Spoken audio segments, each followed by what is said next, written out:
ओम श्री साईनाथाय नमः। श्री साई सच्चरित्र अध्याय 23। योग और प्याज। श्यामा की सर्पदंश से मुक्ति, विसूचिका निवारणार्थ नियमों का उल्लंघन, गुरु भक्ति की कठिन परीक्षा। प्रस्तावना। वस्तुतः मनुष्य त्रिगुण में 3 गुण अर्थात सत्व रज तम है तथा माया के प्रभाव से ही उसे भासित होने लगता है कि मैं शरीर हूँ। दैहिक बुद्धि के आवरण के कारण ही वह ऐसी धारणा बना लेता है कि मैं ही कर्ता और उपभोग करने वाला हूँ, और इस प्रकार वह अपने को अनेक कष्टों में स्वयं फंसा लेता है। फिर उसे उससे छुटकारे का कोई मार्ग नहीं सूझता। मुक्ति का एकमात्र उपाय है गुरु के श्री चरणों में अटल प्रेम और भक्ति। सबसे महान अभिनयकर्ता भगवान साईं ने भक्तों को पूर्ण आनंद पहुंचाकर उन्हें निज स्वरूप में परिवर्तित कर लिया है। उपयुक्त कारणों से हम साईं बाबा को ईश्वर का ही अवतार मानते हैं, परंतु वे सदा यही कहा करते थे कि मैं तो ईश्वर का दास हूँ। अवतार होते हुए भी मनुष्य को किस प्रकार आचरण करना चाहिए तथा अपने को वर्ण के कर्तव्यों को किस प्रकार निभाना चाहिए, इसका उदाहरण उन्होंने लोगों के समक्ष प्रस्तुत किया। जो जब जड़ और चेतन पदार्थों में ईश्वर का दर्शन करता हो, उसको विनयशीलता ही उपयुक्त थी। उन्होंने किसी की उपेक्षा या अनादर नहीं किया। वे सब प्राणियों में भगवत दर्शन करते थे। उन्होंने यह कभी नहीं कहा कि मैं अनल हक हूँ। वे सदा यही कहते थे कि मैं तो यादे हक हूँ। अल्लाह मालिक सदा उनके होठों पर था। हम अन्य संतों से परिचित नहीं हैं और न ही हमें ज्ञात है कि वे किस प्रकार आचरण किया करते हैं अथवा उनकी दिनचर्या इत्यादि क्या है। ईश कृपा से केवल हमें इतना ही ज्ञात है कि वे स्वयं अज्ञान और बद्ध जीवों के निमित्त अवतीर्ण होते हैं। शुभ कर्मों के परिणाम स्वरूप ही हम में संतों की कथाएं और लीलाएं श्रवण करने की इच्छा उत्पन्न होती है, अन्यथा नहीं। अब हम मुख्य कथा पर आते हैं। योग और प्याज। एक समय कोई एक योगा अभ्यासी नाना साहिब चांदोरकर के साथ शिरडी आया। उसने पातंजलि योग सूत्र तथा योग शास्त्र के अन्य ग्रंथों का विशेष अध्ययन किया था, परंतु वह व्यावहारिक अनुभव से वंचित था। मन एकाग्र न हो सकने के कारण वह थोड़े समय के लिए भी समाधि न लगा सकता था। यदि साईं बाबा की कृपा प्राप्त हो जाए तो उनसे अधिक समय तक समाधि अवस्था प्राप्त करने की विधि ज्ञात हो जाएगी। इस विचार से वह शिरडी आया और जब मस्जिद में पहुंचा तो साईं बाबा को प्याज सहित रोटी खाते देख उसे ऐसा विचार आया कि यह कच्ची प्याज सहित सूखी रोटी खाने वाला व्यक्ति मेरी कठिनाइयों को किस प्रकार हल कर सकेगा। साईं बाबा अंतर्ज्ञान से उसका विचार जानकर तुरंत नाना साहिब से बोले कि ओ नाना, जिसमें प्याज हजम करने की शक्ति है उसको ही उसे खाना चाहिए, अन्य को नहीं। इन शब्दों से अत्यंत विस्मित होकर योगी ने साईं चरणों में पूर्ण आत्मसमर्पण कर दिया। शुद्ध और निष्कपट भाव से अपनी कठिनाइयां बाबा के समक्ष प्रस्तुत करके उनसे उनका हल प्राप्त किया और इस प्रकार संतुष्ट और सुखी होकर बाबा के दर्शन और उदी लेकर वह शिरडी से चला गया। श्यामा की सर्पदंश से मुक्ति। कथा प्रारंभ करने से पूर्व हेमाड़ पंत लिखते हैं कि जीव की तुलना पालतू तोते से की जा सकती है, क्योंकि दोनों ही बद्ध हैं, एक शरीर में तो दूसरा पिंजड़े में। दोनों ही अपना बद्ध अवस्था को श्रेष्ठकर समझते हैं, परंतु यदि हरि कृपा से उन्हें कोई उत्तम गुरु मिल जाए और वह उनमें ज्ञान चक्षु खोलकर उन्हें बंधन मुक्त कर दे तो उनकी चेतना का स्तर उच्च हो जाता है, जिसकी तुलना में पूर्ण संकीर्ण स्थिति सर्वथा तुच्छ ही थी। गत अध्याय में किस प्रकार श्री मिरिकर पर आने वाले संकट की पूर्व सूचना देकर उन्हें उससे बचाया गया, इसका वर्णन किया जा चुका है। पाठक वृंद अब उसी प्रकार की एक और कथा श्रवण करें। एक बार श्यामा को विषधर सांप ने उनके हाथ की उंगली में डस लिया। समस्त शरीर में विष का प्रसार हो जाने के कारण वे अत्यंत कष्ट का अनुभव करके क्रंदन करने लगे कि अब मेरा अंतकाल समीप आ गया है।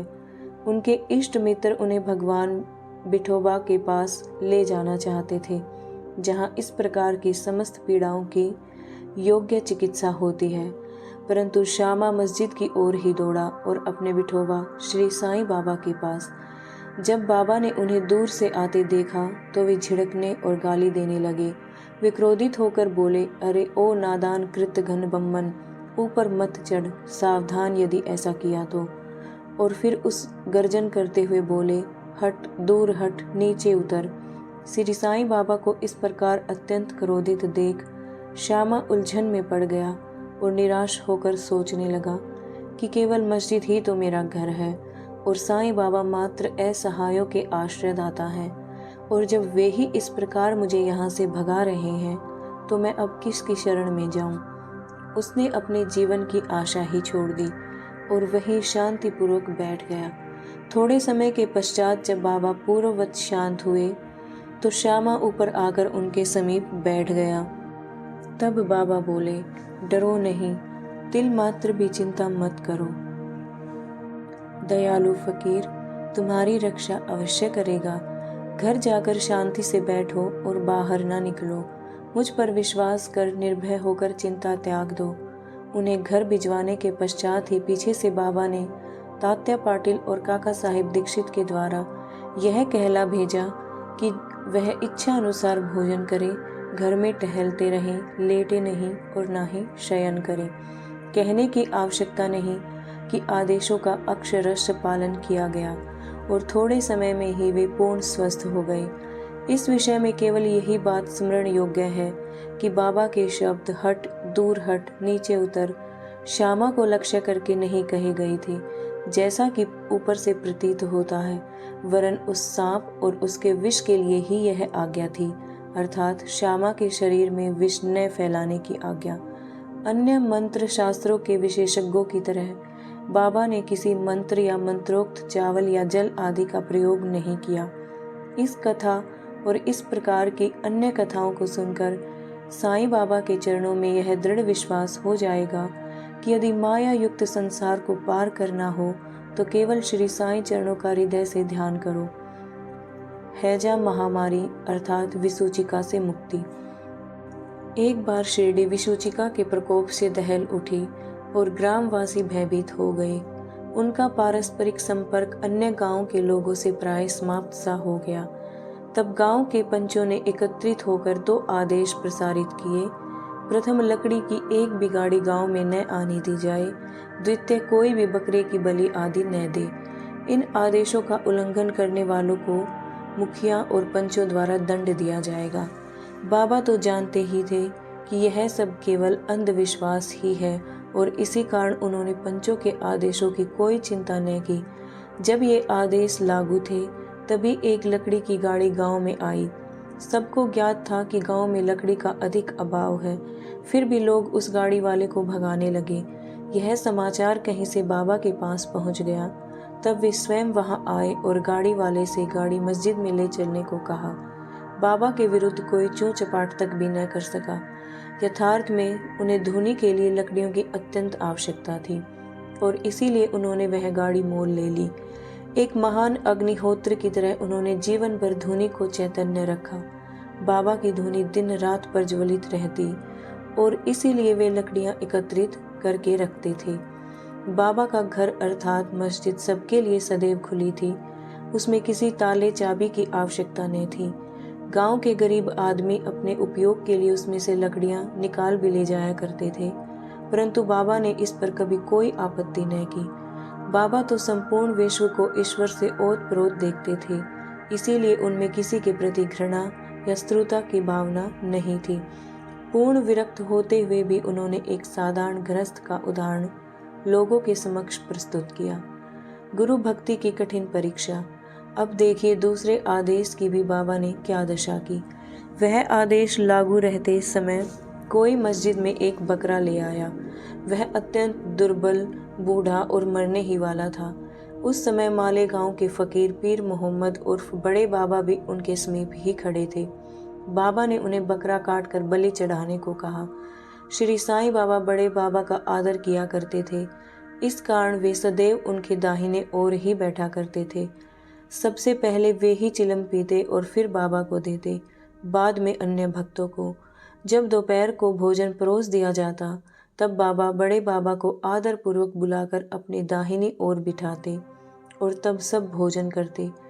बाबा के पास जो दक्षिणा एकत्रित होती उसमें से वे 50 रुपये प्रतिदिन बड़े बाबा को दे दिया करते थे। जब वे लौटते तो बाबा भी उनके साथ 100 कदम तक जाया करते थे। उनका इतना आदर होते हुए भी जब बाबा ने उनसे बकरा काटने को कहा तो उन्होंने अस्वीकार कर स्पष्ट शब्दों में कह दिया कि बलि चढ़ाना व्यर्थ ही है। तब बाबा ने श्यामा से बकरे की बलि के लिए कहा। वे राधा कृष्णा माई के घर जाकर एक चाकू ले आए और उसे बाबा के सामने रख दिया। राधा कृष्णा माई को जब कारण का पता चला तो उन्होंने चाकू वापस मंगवा लिया। अब श्यामा दूसरा चाकू लाने के लिए गए किंतु बड़ी देर तक मस्जिद में न लौटे। तब काका साहिब दीक्षित की बारी आई। वह सोना सच्चा तो था परंतु उसको कसौटी पर कसना भी अत्यंत आवश्यक था। बाबा ने उनसे चाकू लाकर बकरा काटने को कहा। वे 60 वाड़े में से एक चाकू ले आए और बाबा की आज्ञा मिलते ही काटने को तैयार हो गए। उन्होंने पवित्र ब्राह्मण वंश में जन्म लिया था और अपने जीवन में वे बलि कृत्य जानते ही न थे। यद्यपि हिंसा करना निंदनीय है फिर भी वे बकरा काटने के लिए उद्यत हो गए। सब लोगों को आश्चर्य था कि बड़े बाबा एक यवन होते हुए भी बकरा काटने को सहमत नहीं है और यह सनातनी ब्राह्मण बकरे की बलि देने की तैयारी कर रहा है। उन्होंने अपनी धोती ऊपर चढ़ा, फेटा कस लिया और चाकू लेकर हाथ ऊपर उठाकर बाबा की अंतिम आज्ञा की प्रतीक्षा करने लगे। बाबा बोले, ठहरो, तुम कितने दुष्ट हो, ब्राह्मण होकर तुम बकरे की बलि दे रहे हो।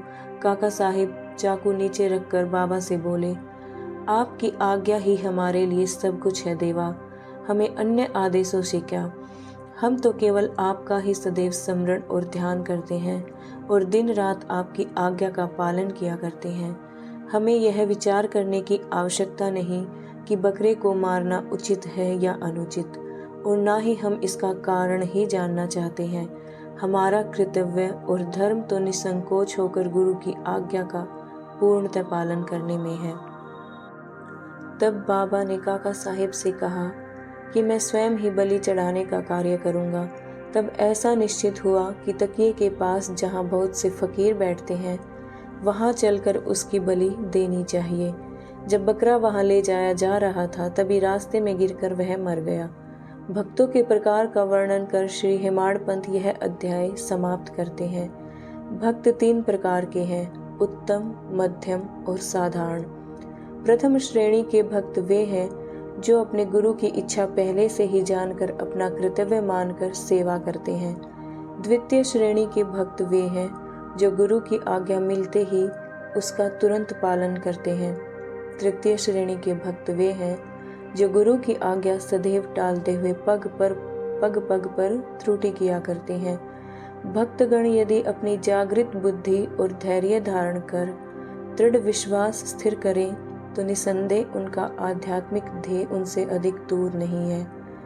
श्वासोच्छ्वास का नियंत्रण, हठ योग या अन्य कठिन साधनाओं की कोई आवश्यकता नहीं है।